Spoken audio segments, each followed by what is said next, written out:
ఉసిరికాయలను నీట్గా కడుక్కొని తడి లేకుండా తుడిచి ముక్కలుగా కోసుకోవాలి.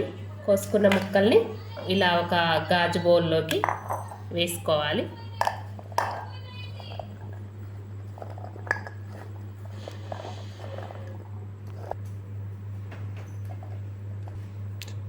ఒక స్పూన్ జీలకర్ర, ఒక స్పూన్ వామ, ఒక స్పూన్ మిరియాలు, కొంచెం శొంఠి వేసుకొని మిక్సీ పట్టుకోవాలి.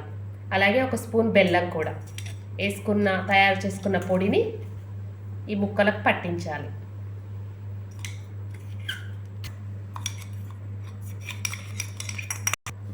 ఒక స్పూన్ ఉప్పు వేసుకోవాలి.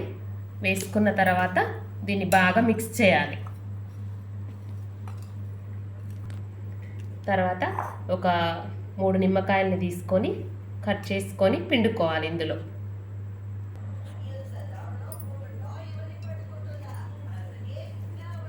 ఈ 3 నిమ్మకాయలని కలుపుకోవాలి. ఇలా మిక్స్ చేసుకొని ఓవర్ నైట్ మొత్తం ఇలా మూత పెట్టి పక్కకు పెట్టేసుకోవాలి. ఉదయాన్నే ఎండకు 3 డేస్ ఎండబెట్టాలి. ఎండబెట్టిన తర్వాత గాజు సీసాల స్టోర్ చేసుకొని రోజు పడిగడుపున ఉదయం పూట ఒకటి తినాలి. డైజెషన్ సిస్టమ్ ఇంప్రూవ్ అవుతుంది. గట్ హెల్త్ ఇంప్రూవ్ అవుతుంది.